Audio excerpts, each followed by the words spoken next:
ಈ ಮಿನಿ ವಿಡಿಯೋದಲ್ಲಿ ನಿಮಗೆ ತಿಳಿಸ್ಕೊಡ್ತಾ ಪಿ ಎಫ್ನ ಅಡ್ವಾನ್ಸ್ ಕ್ಲೈಮ್ ಮಾಡೋದು ಹೇಗೆ, ಆನ್ಲೈನ್ ಅಪ್ಲೈ ಮಾಡೋದು ಹೇಗೆ ಅಂತ ಅಂದ್ಬಿಟ್ಟು ತಿಳಿಸ್ಕೊಡ್ತಾ ಹೋಗ್ತೀನಿ.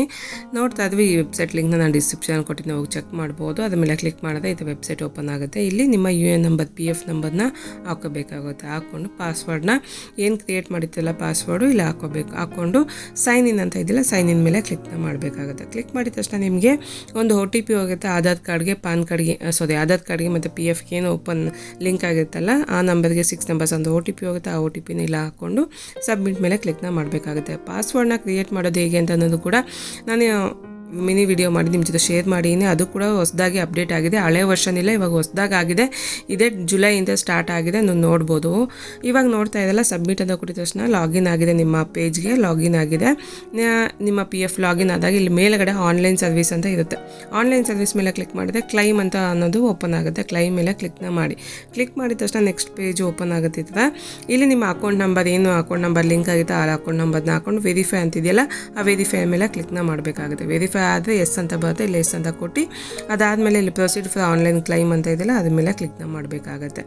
ಕ್ಲಿಕ್ ಆಗಿದ ತಕ್ಷಣ ನಿಮಗೆ next page next page open ಆಗುತ್ತೆ. ಇಲ್ಲಿ ಸೆಲೆಕ್ಟ್ ಕ್ಲೈಮ್ ಅಂತ ಮಾಡ್ಕೋಬೇಕಾದ್ರೆ ಅದ್ರ ಮೇಲೆ ಕ್ಲಿಕ್ ಮಾಡಿದ್ರೆ ನಿಮ್ಗೆ ಓಪನ್ ಆಗುತ್ತೆ PF ಅಡ್ವಾನ್ಸ್ ಅಂತ ಅಂದ್ಬಿಟ್ಟು ಅಡ್ವಾನ್ಸ್ನ ತೊಗೊಳೋದು ಹೇಗೆ ಅಂತ ತಿಳಿಸ್ಕೊಡ್ತಾ ಇದ್ದೀನಿ. ಇಲ್ಲಿ ಅದ್ರ ಮೇಲೆ ಕ್ಲಿಕ್ ಮಾಡಿದ್ರೆ ಇಲ್ಲಿ ನೆಕ್ಸ್ಟ್ ಆಪ್ಷನ್ಗಳೆಲ್ಲ ಓಪನ್ ಆಗುತ್ತೆ. ಇಲ್ಲಿ ಯಾವ ಕಂಪನಿ ಅಂತ ಅಂದ್ಬಿಟ್ಟು ನೀವು ಸೆಲೆಕ್ಟ್ನ ಮಾಡ್ಕೋಬೇಕಾಗುತ್ತೆ.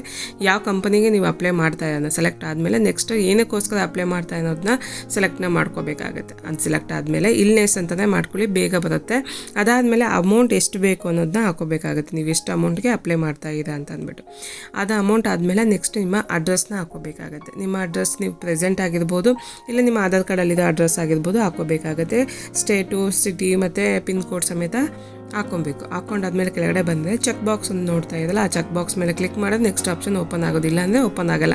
ಆ ಚೆಕ್ ಬಾಕ್ಸ್ ಮೇಲೆ ಕ್ಲಿಕ್ ಮಾಡಿದ್ರೆ ಇಲ್ಲಿ ಗೆಟ್ ಆಧಾರ್ OTP ಅಂತಿದ್ದಿಲ್ಲ ಅದ್ರ ಮೇಲೆ ಕ್ಲಿಕ್ನ ಮಾಡಬೇಕಾಗತ್ತೆ. ಅದ್ರ ಮೇಲೆ ಕ್ಲಿಕ್ ಮಾಡಿದ ತಕ್ಷಣ ಆಧಾರ್ ಕಾರ್ಡ್ಗೆ ಏನು ಲಿಂಕ್ ಆಗುತ್ತೆ ಮೊಬೈಲ್ ನಂಬರ್ಗೆ ಆ OTP ಹೋಗಿರುತ್ತೆ 6 ನಂಬರ್ಸ್ ಅಂತ OTP. ಆ OTPನ ಇಲ್ಲಿ ಹಾಕೋಬೇಕಾಗುತ್ತೆ. ಹಾಕ್ಕೊಂಡು ಎಲ್ಲೆಡೆ validate OTP and submit claim form ಅಂತ ಇದೆಯಲ್ಲ ಅದ್ರ ಮೇಲೆ ಕ್ಲಿಕ್ನ ಮಾಡಬೇಕಾಗುತ್ತೆ. ಕ್ಲಿಕ್ ಆಗಿದ ತಕ್ಷಣ ನಿಮಗೆ ಫಾರಮ್ ಸಬ್ಮಿಟ್ ಆಗುತ್ತೆ. ನಿಮಗೆ ಒಂದು ಅಕ್ನಾಲೇಜ್ಮೆಂಟ್ ಜನ್ರೇಟ್ ಆಗುತ್ತೆ. ನೋಡ್ತಾ ಇರ್ಬೋದು ಈ ಥರ ಓಪನ್ ಆಗುತ್ತೆ. ಇಲ್ಲಿ ಕ್ಲಿಕ್ ಅಂತಿದೆಯಲ್ಲ ಅದ್ರ ಮೇಲೆ ಕ್ಲಿಕ್ ಮಾಡಿದ್ರೆ ನಿಮ್ಮ ಅಕ್ನಾಲೇಜ್ಮೆಂಟ್ ಏನಿರುತ್ತಲ್ಲ ಅಪ್ಲೈ ಮಾಡಿರೋದು ಅದು ಜನ್ರೇಟ್ ಆಗುತ್ತೆ. ಇದೊಂದು ಫೋಟೋನ ಅದು ತೊಗೊಂಡಿರ್ಬೋದು, ಇಲ್ಲಾಂದರೆ ಅವಶ್ಯಕತೆ ಎಲ್ಲ ನಿಮ್ಮ PF ಅಲ್ಲೇ ಇರುತ್ತೆ.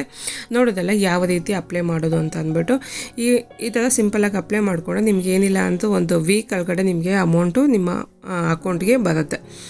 ಸಿಂಪಲ್ಲಾಗಿ ನಿಮಗೆ ತಿಳಿಸ್ಕೊಟ್ಟಿದ್ದೀನಿ. ಈ ವಿಡಿಯೋ ಯೂಸ್ ಆಗಿದೆ ಅನ್ಕೋತೀನಿ. ಯೂಸ್ ಆಗಿ ಲೈಕ್ ಮಾಡಿ, ಶೇರ್ ಮಾಡಿ, ಕಮೆಂಟ್ ಮಾಡಿ ತಿಳಿಸಿ. ಸಿಗೋಣ ಹೊಸ ವಿಡಿಯೋದಲ್ಲಿ.